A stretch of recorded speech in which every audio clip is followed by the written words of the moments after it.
You're watching Study with Sudhir. This is your digital classroom. My name, as you know, is TS Sudhir. We are looking at how to write a statement of purpose, which is part of the ISC English language paper, both for class 11 and 12. Okay. What exactly is an SOP? And these days, an SOP does not necessarily mean only standard operating procedure. As far as this particular question is concerned, it means statement of purpose. Now, statement of purpose essentially is what is defined as a letter of intent. I want to join your university. I want to join your educational institution. So I am expressing my intent, my intention to join your educational university. It is an application essay. It can also be defined as an application essay, and because you are telling the person in charge about yourself and about why you will be a perfect fit for that particular educational institution, it is a personal statement. And what does the statement of purpose essentially achieve? It helps them understand you better. Why did I put YOU in slightly bigger letters, bigger font size? Is because you have to be at the center of this statement of purpose. So keep that in mind. This is the essential crux of a statement of purpose. Now, when you are writing a statement of purpose, you need to remember these 6-7 points very clearly, and then we will come to the format. This is what is important, because this is what your tone and tenor of the SOP has to incorporate. So this is very important. The first point is be honest. Don't be a fakubas. Okay, be honest. Don't write things which you are not. Don't write things which you have never done.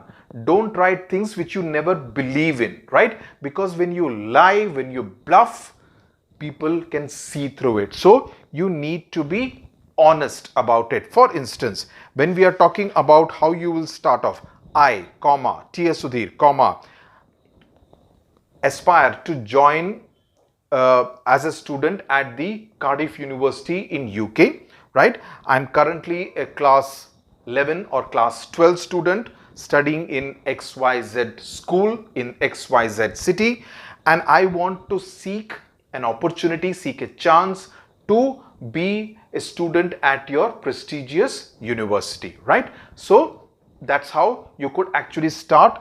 Be honest and write it in such a manner that it shows you well, that you know exactly where you stand and what you are aspiring for. Letter of intent, that has to be made very clear right at the outset. This introduction has to be very strong, which is what I mentioned. It says who you are, where you are now, where you want to be. Those three aspects have to be spelt out very, very clearly. Be crisp and smart. Your language should not be like, aise vaisa, dhila dhala, what they call in Hindi alsi. It should not be a lazy language. Your language has to be crisp. It has to be smart, because you're making, it's like, when you look at yourself in front of a mirror, right? You would obviously like to see yourself when you are dressed smartly, not when you're dressed in, something very shabby, right? It's the same thing. The statement of purpose is like sending them your best photograph, sending them your best video. So it has to show yourself well. So when I say smart, it has to be in such a way that it presents you in the most smart possible manner, right? Describe why you will fit the bill. Why do you think you will be an absolute perfect fit for that particular university? So that is something very important. You can, for instance, I may give you the example of Cardiff University, UK, where I went for 3 months for a postgraduate program. So you speak about how you will be, I have done so much. This is my experience, and I think this particular midterm course, a refresher course, will actually help me press the reset button, tell me, okay, these are the mistakes that have crept into my working style so far, and how I could, weed out all these problem areas. So describe how you will fit the bill. And if I am taken as a student, admitted as a student at your prestigious university, I think I will be able to do 1, 2, 3, 4, and therefore I will be able to fit the bill. And this is the experience I have. These are the number of bylines I have writing for different newspapers or television appearances,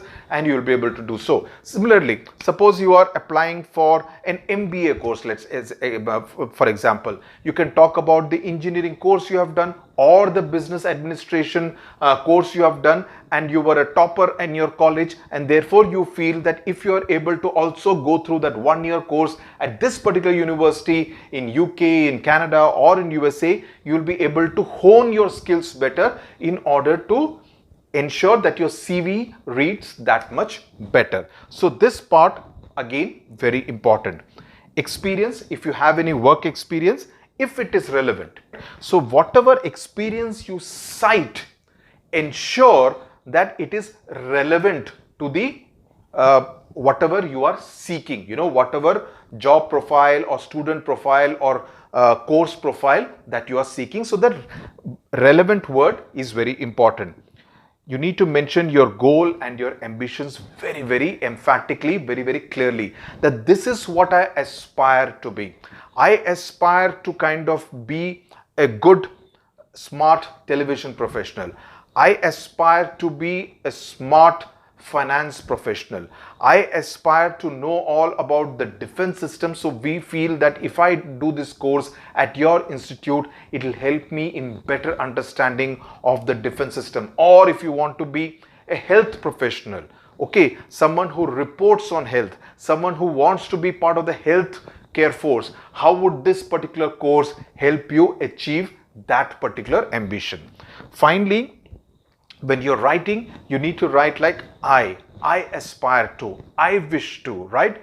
So it has to be active. It cannot be like, somebody else is writing about you. It cannot be in third person. It cannot be in passive voice. It has to be, it has to show a sense of intent, which is why I keep saying this particular word is very important. So the tone and tenor of your SOP, very important. Now let's come to the format. We have spoken about the expression. Now we come to the format, which also obviously carries marks. Now when you're talking about the format, you need to write straight away why you're interested in a particular course, why you are interested in pursuing a particular course. So when you started, you can say, I so and so, I'm from this introduction, introducing yourself, and say that, for the past so many years or right from my childhood, I was always interested in mountaineering. So I wanted to always, I always dreamt of joining your particular Himalayan mountaineering course in order to ensure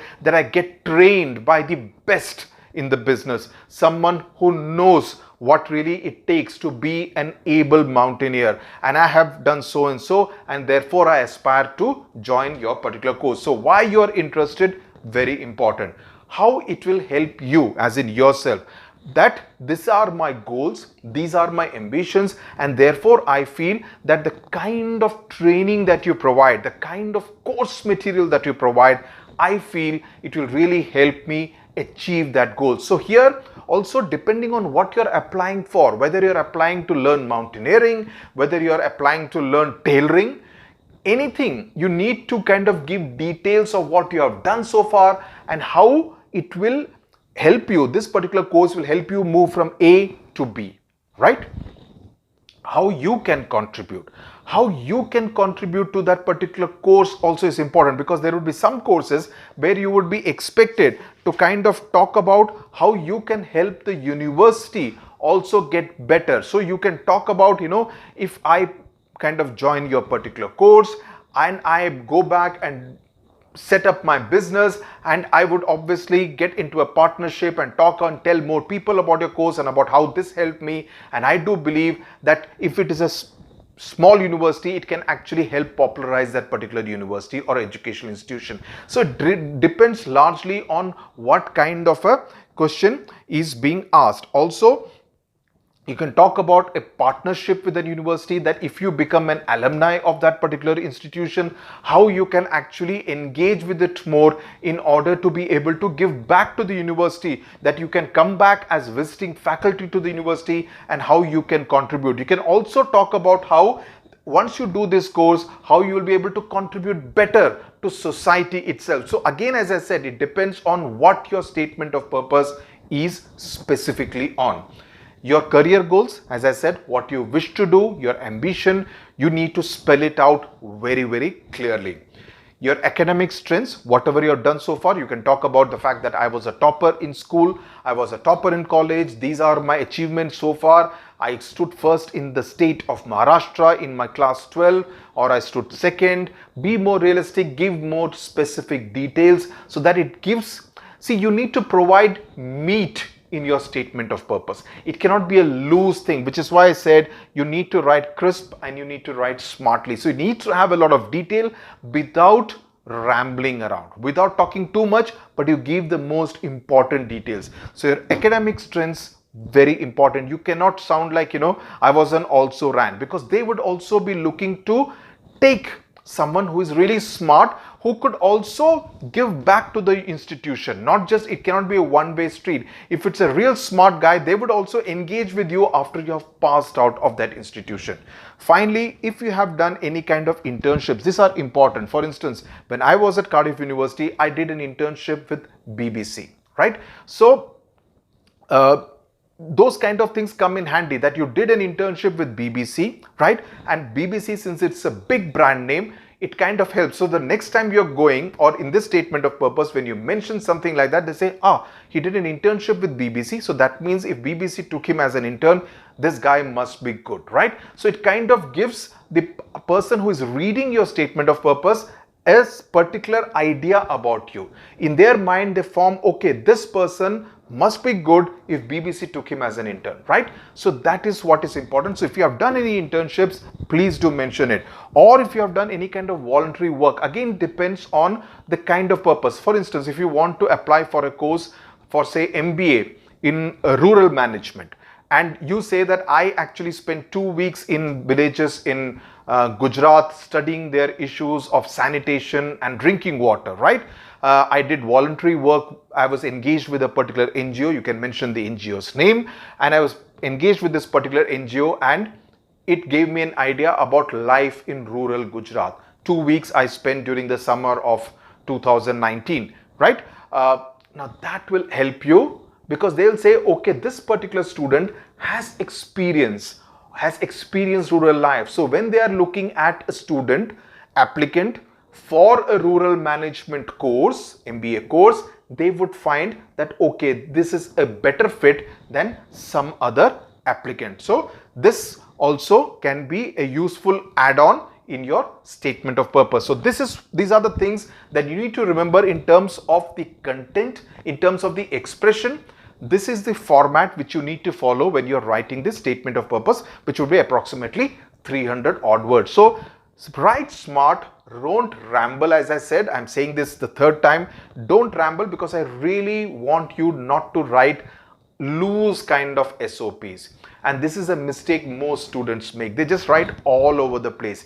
This is not a letter that you're writing to your cousin brother about, oh, I want to apply to this particular university in Canada. No, this is a smart, this is almost like an application essay, a letter of intent which you're sending to the head of that particular institution. I hope this is clear, and you will be able to practice some SOPs so that you know exactly the format of writing it and the right tone in which you write it. Thank you very much for watching.